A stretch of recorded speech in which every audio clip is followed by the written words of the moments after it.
종교가 세상 윤리보다 앞서지 못할 때 종교는 사라지는 거예요. 천주교니 기독교니 이것도 끝날 것이고, 모든 삶이 갈라지고 싸우고 4만 개로 갈라진 기독교도 하나로 뭉치리라 저는 믿습니다.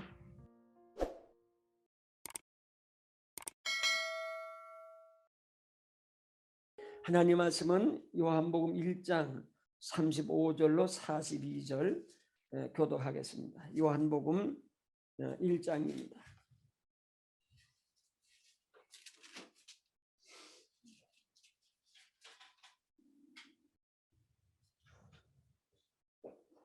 제가 35절을 먼저 봉독하겠습니다. 또 이튿날 요한이 자기 제자 중 두 사람과 함께 섰다가 예수님의 다니심을 보고 말하길, 보라, 하나님의 어린 양이로다. 두 제자가 그 말을 듣고 예수를 쫓거늘 예수께서 돌이켜 그 쫓는 것을 보시고 물어 가라사대, 무엇을 구하느냐? 가로되 랍비여 어디 계시오니까. 아니 랍비는 번역하면 선생이다. 예수께서 가라사대 와보라. 그러므로 저희가 가서 계신 데를 보고 그날 함께 거하니 때가 제 10시쯤 되었더라. 요한의 말을 듣고 예수를 쫓는 두 사람 중에 하나는 시몬 베드로의 형제 안드레라. 그가 먼저 자기 형제 시몬을 찾아가 말하되 우리가 메시아를 만났다 하고, 메시아는 번역하면 그리스도라. 그리고 예수께로 오니 예수께서 보시고 가라사대, 내가 요한의 아들 시몬이니 장차 게바라 하시라 하십니다. 게바는 번역하면 베드로라. 아멘. 아멘. 오늘은 이제 봉독해 드린 말씀을 중심으로 예수님이 제자를 이제 부르시는 여러 과정이 있는데, 이 첫 번째 만나는 이제 두 제자는 세례 요한의 제자였는데, 세례 요한이 예수님을 가리켜서 나보다 크신이고 내가 저분을 증거하러 왔는데 저분이 메시아다, 이제 그렇게 이야기를 합니다. 이때 이제 요한과 안드레가 예수님의 제자가 되는 과정이 여기 기록이 되어 있습니다. 이 성경 말씀은 제가 여러 번 말씀드립니다마는 쓰여진 글자대로 해석하면은 그것이 글자에 이제 속해 있는 것이기 때문에 여러 문제들이 발생할 수가 있는데, 왜 그러한 그 글자가 기록됐을까? 그러니까 그 글자가 기록된 모든 배경들을 우리는 짐작할 수가 있어요. 또 그런 것들을 짐작하게 하는 저서들이 많이 남아 있습니다. 성경에만 기록되어 있지 않고 또 그 당시 보수주의라고 하는 이제 사람들이 인용하지 않아서 그렇지, 충분히 성경에 기록되어 있는 말씀들을 잘 그 배경을 설명해 줄 그런 이제 그 문서들은 충분하게 있다, 이렇게 먼저 말씀을 드릴 수가 있습니다. 이 광야에 외치는 자의 소리인 이제 그 세례 요한은 여러분들에게 여러 번 말씀드렸습니다만은 쿰난 그 공동체에 속해 있던 것은 분명합니다. 이 쿰난 공동체라고 하는 것이 왜 그 역사적으로 오랜 동안 밝혀지지 않았느냐 하면은 1946년에 베두인 이제 그 양치는 두 목동이 양이 이제 굴 속으로 숨어 버렸어요. 근데 그 하도 그 굴이 깊어 가지고 뭐 들어갈 수도 없고, 그러니까 돌멩이를 이제 그 굴에 던집니다. 양을 찾으려 그러는 거죠. 근데 항아리 부서지는 소리가 나는 거예요. 그래서 들어가 봤더니 큰 항아리가 있고 그 항아리에 두루마리로 된, 지금으로 말하면 이제 책이죠. 두루마리 책이 있어 가지고 그 두루마리 책을 갖다가 고문서를 사고 파는데 갖다 팝니다. 그것이 이제 유명한 사회문서라 그래가지고 쿰난 공동체가 어떻게 살았는지에 대한 훈련 지침서와 이사야서에 대한 것들과 또 그 쿰난 공동체가 지향하는 그런 일들이 자세하게 기록이 돼 있었어요. 그리고 그 이후로 또 많은 문서들이 발견이 됩니다. 2000년간 굴 속에 묻혀 있던 중요한 문서가 1946년도에 발견이 되는 거죠. 그래서 세상에 드러나게 됩니다. 이 문서가 드러나면서 분명해진 게 뭔가니 에세네파라고 하는 아주 정결한 모임이 있었는데, 이 에세네파는 바리새파와 사두개파와는 전혀 다르게 성전에서만 예배 드리는 것을 그들은 허락지 않았어요. 성전에서만 예배 드릴 것이 아니라 어디서든지 예배를 드린다라고 생각해서 광야에서 공동 생활을 하면서 예배를 드리게 됩니다. 당신은 반드시 예루살렘에서만 예배 드려야 되는 걸로 되어 있어요. 예수님과 사마리아 여인 이야기 가운데 사마리아 여인이 얘기하지 않습니까? 우리는 이 그리심산에서 예배 드리는데 당신들은 예루살렘 성전에서만 예배를 드려야 된다고 하지 않느냐 할 때 예수님이 여기서도 말고 예루살렘에서도 말고 신령과 진정으로 예배 드리는 곳이 하나님께 예배 드린다 그럽니다. 그러니까 당시 유대교를 믿는다면 반드시 예루살렘에서 예배를 드려야 되는 거예요. 근데 예수님은 예루살렘에서 꼭 드려만 되는 것이 아니다. 또 여기에서만 드리는 것도 아니다. 어디서든지 신령과 진정으로 예배 드리면 된다. 왜? 하나님이 영이시기 때문에. 하나님은 영이시기 때문에 우주의 편만한 공기보다도 더 넓고 이제 공간과 시간 제한 없이 계시는 분이기 때문에 내 마음으로 신령과 진정으로 예배 드리면 장소는 상관이 없다는 거죠. 그러니까 이미 이 이야기가 사두개적인 이야기도 아니고 바리새적인 이야기도 아니고 에세네파적 이야기인 것을 우리는 분명하게 알 수가 있는 거죠. 그러면은 그 에세네파에 대해서 알 수 있는 말라기서로부터 마태복음까지 400년 기간 동안 우리는 중간사라 그러기도 하고 신구약 중간사다 그렇게 말하는데요. 이 기간에 어떤 일이 일어났는지를 역사적으로 자세하게 연구하는 게 대단히 중요합니다. 이때는 이제 그 요세푸스라고 하는 유명한 그 유대의 역사가가 있는데 이분이 쓴 이제 고대사와 유대 전쟁사가 있는데 이 고대사와 유대 전쟁사에 에세네파에 대해서 15번 정도 자세하게 기록되어 있는데 비해서 바리새파와 사두개파는 별로 언급하지 않습니다.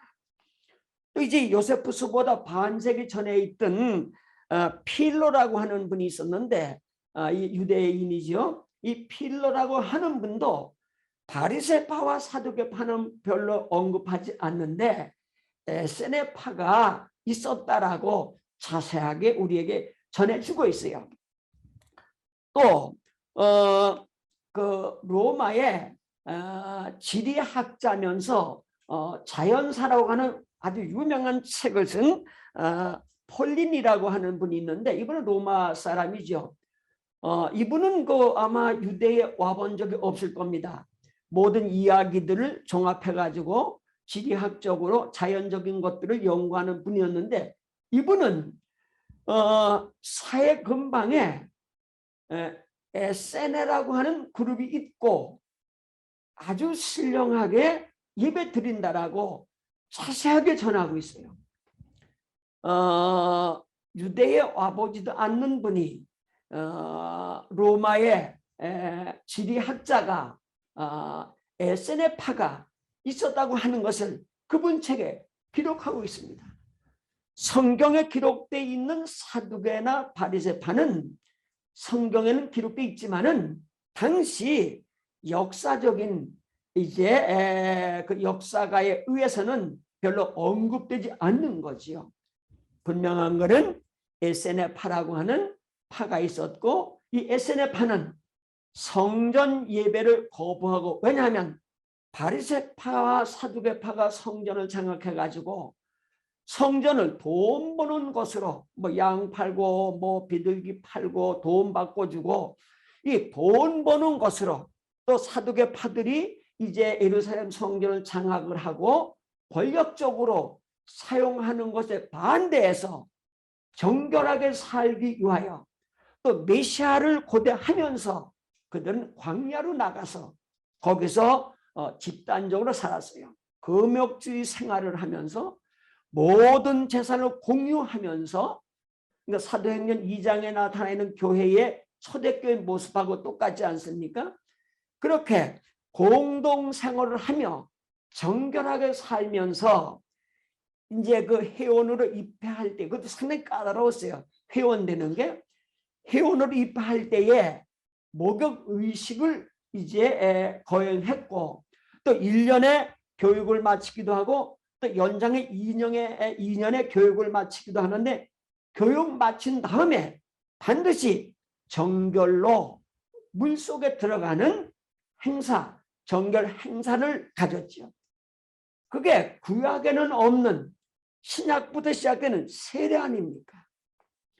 이 세례라고 하는 것도 사실은 에세네파에서 시작된, 그 세례 요한이 세례 주기 시작했고 예수님이 세례를 받았고, 이 세례라는 용어가 원래 잘못된 거예요. 그 렌티저라고 하는 게 이제 세례인데 여긴 밥티저입니다. 물속에 잠기는 거죠. 침례라고 읽어야 되는데 이제 보편적으로 세례라고 그렇게 명칭되어 있기 때문에 그렇게 이제 세례라고 용어를 쓰지만은 실제는 침례죠. 물속에 잠겨지는 겁니다. 이런 예식이 에세네파에 있었다는 거죠.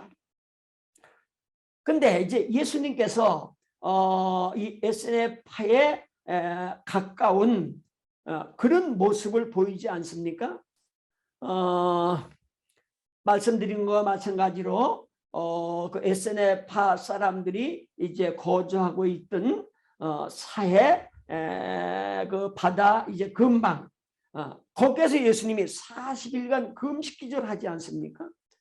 또 세례 요한도 그쪽에서 세례 주기 시작을 했고, 그 광야에 외치는 자의 소리고, 이제 이런 모든 것들이 예수님과 에세네파의 연결을 분명하게 해주고 있습니다. 더욱이 세례 요한도 예수님도 바리새파와 사두개파를 향하여는 독사의 자식들이라고 비난하죠. 근데 문제는 이 사두개파나 바리새파, 사두개파는 다르냐, 바리새파가 당시 유대교의 보수주의자였어요. 근데 보수주의자는 가장 많은 사람들로부터 신뢰를 받고 있었습니다. 그러니까 많은 유대인들이 바리새파였었어요. 사두개파나 에세네파보다는 사두개파였죠. 근데 이 바리새파였죠.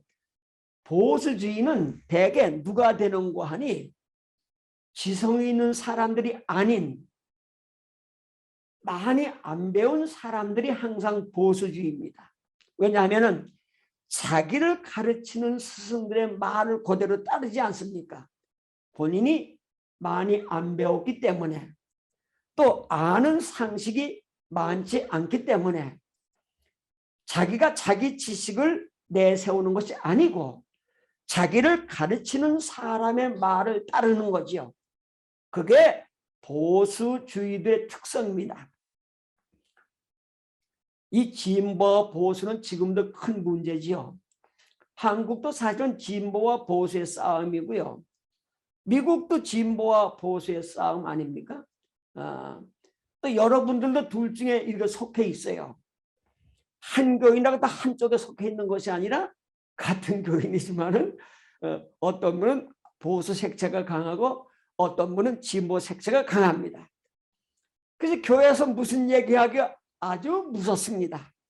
왜냐하면 교인 간의 원수지간으로 섞여 있으니까요.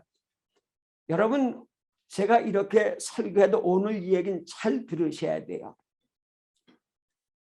2000년간 이 기독교 역사라고 하는 것이 진보와 보수의 대결이고, 진보와 보수의 대결은 전쟁을 일으켰고, 전쟁은 비참함과 여러 가지 많은 문제를 야기시켰고, 또 이 보수와 진보 간의 전쟁으로 많은 사람들이 고통을 당하고 전쟁에 끌려가기도 하고, 또 전쟁을 파괴돼 가지고 가난해서 어려움을 당하기도 하는 그 연속이 거의 기독교 세계라고 하는 서구의 그 역사였어요. 오늘 한 가지 말씀을 드리고 이제 지나가려고 하는 것은 요즘 그 푸틴 대통령이 우크라이나를 침공을 해가지고 여러분 뭐 텔레비 틀면 다 그 뉴스 아닙니까? 좀 정확하게 이 사건을 여러분들이 아셔야 됩니다. 근데 대개 그 뉴스라고 하는 것들이 정확한 내용을 이야기하기보다는 현상적인 것만 이야기하기 때문에 자세히 모르는 분들은 그 역사 배경을 모르는 경우가 대단히 많습니다. 이 우크라이나와 러시아의 지금 싸움은요, 동방정교회의 보수와 진보의 싸움이에요. 종교 전쟁이에요. 이제 이 서쪽으로는 천주교와 기독교 둘로 나누어 있지 않습니까? 독일에서 시작된 이제 천주교를 반대했던 개신교, 개신교가 생겨나면서 30년 전쟁이 일어나죠. 30년 동안 이제 가톨릭과 개신교가 싸움을 합니다. 근데 똑같이 예수를 그리스도를 믿어요. 약간 교리가 다를 뿐입니다. 저는 천주교 기독교를 따르지 않아요. 예수를 그리스도로 믿으면 같은 형제로 생각을 합니다. 또 아주 유명한 목사님들은 천주교는 뭐 구원도 없고 하는데 이건 잘못된 거죠. 그건 그 사람 생각이지 하나님 생각은 아닙니다. 하나님은 안 믿는 사람까지 자녀로 취급하시는데 하물며 둘 다 자기를 믿는데 교리가 좀 다르고 생각이 좀 다를 뿐이지 다 하나님을 아버지라고 하고 다 예수를 그리스도라고 하는데 어떻게 하나님이 기독교만 내 아들이고 천주교는 아니다. 그럴 하나님은 절대 아닙니다. 여러분 상식적으로 생각해도 그렇지 않습니까? 뭐 이제 그 얘기는 그만하고 어쨌든 이제 이 동방정교회가 왜 이렇게 우크라이나하고 러시아하고 지금 이제 전쟁을 벌이는가 하니 이 동방정교회는 러시아를 중심한 보수주의하고 콘스탄티노플을 중심한 진보주의가 있어요. 콘스탄티노플은 뭐 터키에 있지 않습니까? 그러니까 이제 이 그리스 터키 쪽에 있는 진보적 동방정교회와 러시아에 있는 보수적 동방정교회의 싸움이죠. 독일로부터 시작돼서 가톨릭과 개신교는 이미 갈렸고 동방정교회는 지금까지 갈라지지 않았었어요. 근데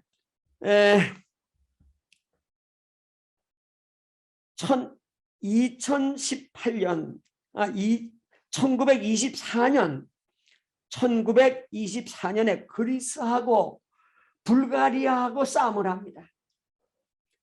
이 그리스하고 불가리아 싸움이 동방정교회 보수와 진보의 싸움이에요. 불가리아는 러시아 쪽에 붙어 있는 보수적 색채가 있고, 그리스는 아주 진보적인 그런 동방정교회죠. 그래서 이제 싸움을 하게 됩니다. 이때부터 갈라질 기미가 보이고 결국 갈라지죠. 러시아를 중심한 동방정교회와 콘스탄티노플을 중심한 동방정교회가 갈라지게 되는 거죠. 이 우크라이나는 서구 민주주의를 선호하면서 콘스탄티노플 쪽에, 그러니까 진보 쪽으로 생각을 했어요. 그래서 우크라이나가 2018년도 독립을 선언할 때에 콘스탄티노플은 대환영을 하고 러시아는 격렬하게 반대합니다. 러시아는 자기들에게 속해 있던 우크라이나가 콘스탄틴 쪽으로 가니까 강렬하게 반대하고, 또 대신 그리스 쪽에 있는 동방정교회는 자기들 쪽으로 오니까 환영하는 거죠. 지금 러시아와 우크라이나의 전쟁도 진보와 보수의 싸움이라고 하는 거 여러분 기억을 하셔야 됩니다. 어거스틴은 말하기를 하나님의 나라는 세상에 속해 있는 나라가 아니다 그랬습니다. 어거스틴 도성이라고는 말을 쓰죠. 신의 도성은 인간의 도성 같지 않다는 거지요.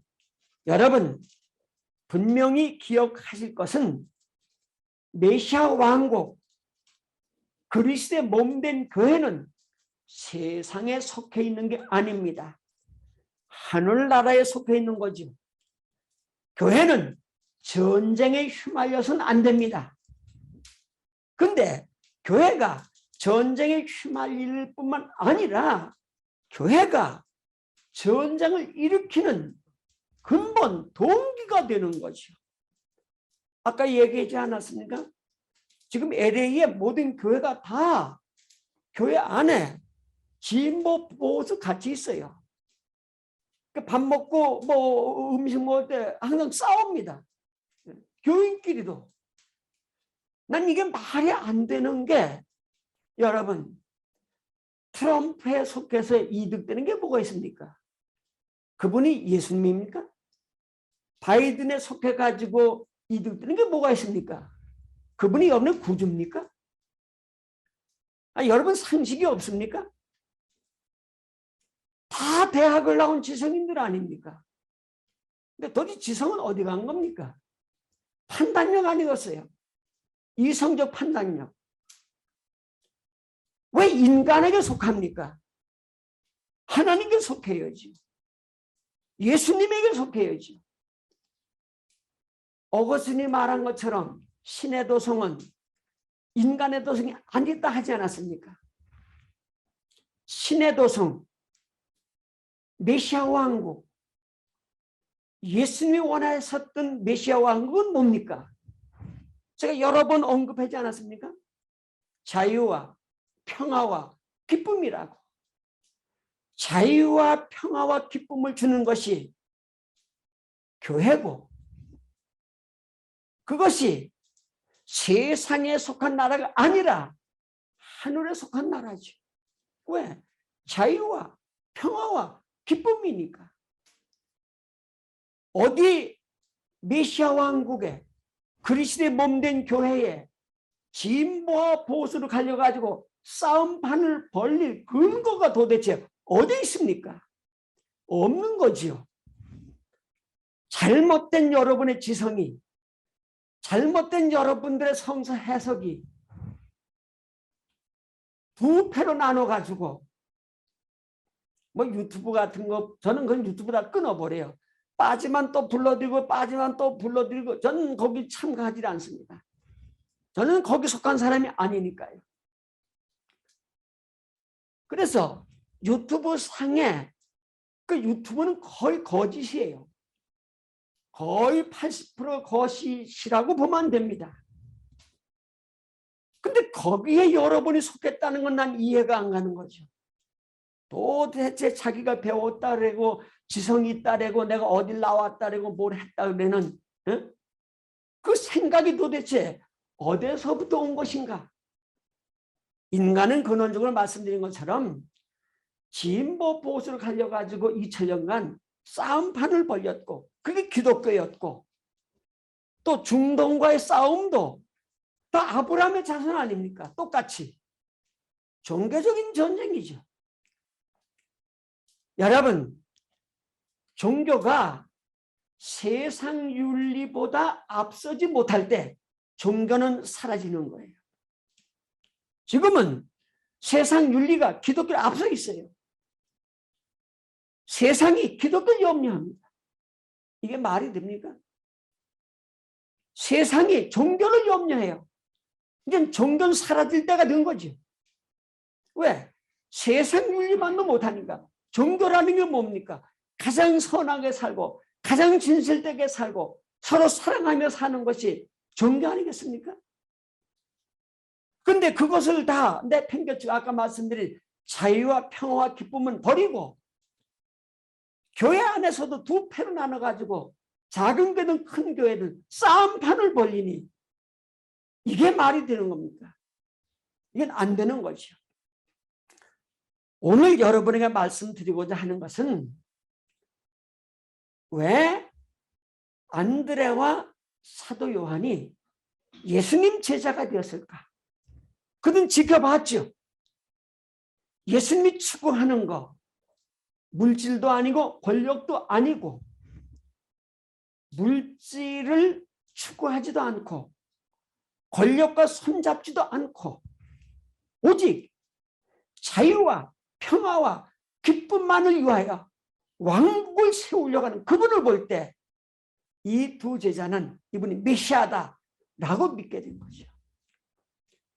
예수님은 그 같은 보수 중에 보수라고 하는 바리새파 또 진보라고 하는 사두개파 이런 모든 세상적인 종교 형태 정치 형태로부터 벗어나서 세상 나라가 아닌 하늘나라를 세우기 위해서 예수님은 제자를 불러 모으게 되는 거죠.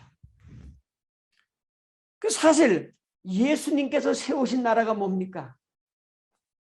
빈부귀천, 남녀노소가 없는 모두가 평등한 왕족도 쌍놈도 모두가 하나님의 자손인 하나님 앞에는 평등한 그런 세상을 만들어 주신 것 아니겠습니까? 이제 우리는 진보도 보수도 아닌 진보와 보수를 어우르고 그들이 하나가 돼서 원수지간으로 지나지 아니하고 둘이 서로 사랑할 수 있도록 하는 일에 여러분은 앞장서셔야 됩니다. 그래야 여러분들은 세상 나라에 속한 백성이 아니고 메시아 왕국에 속한 어거스틴이 말한 것처럼 하나님 도성에 속한 하나님 도성은 세상 나라가 아니니까 하나님 나라에 속한 백성으로 여러분은 미개해가지고 둘로 갈라져 쌈박질하는 이 세상을 사랑으로 하나로 묶는 일에 앞장서시는 여러분 되시기를 간절한 마음으로 축원해 드립니다. 그러면 여러분 사명 생긴 거 아니겠습니까? 아, 내가 인생 이렇게 살아가야 되겠다. 그래 내가 세상을 화합하는 것이 아니겠는가? 그래 내가 메시아 왕국에서 세상 나라들을 바로잡는 입장에 서는 것이 아니겠는가?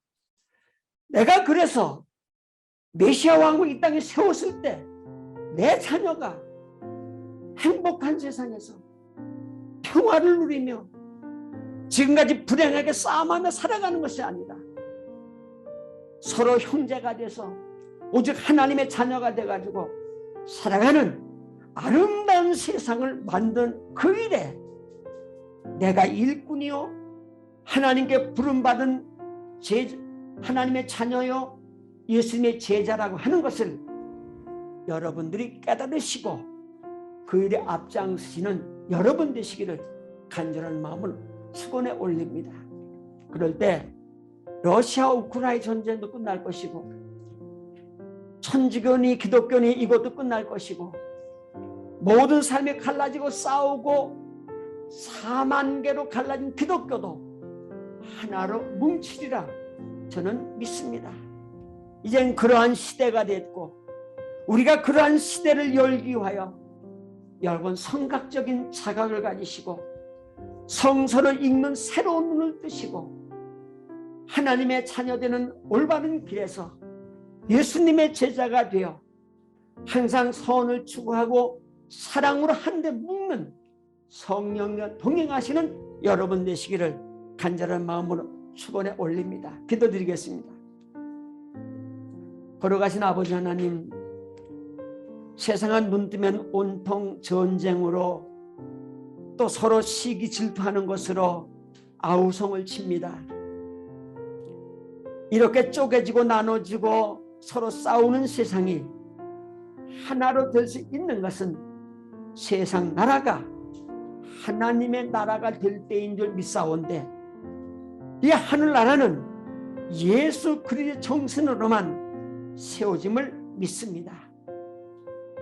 예수를 그리스도 고백하는 저들이 이 땅을 살아갈 때에 예수님의 제자가 되어 예수님 정신으로 살아가도록 역사해 주시옵소서. 예수님 이름으로 기도하옵나이다. 아멘.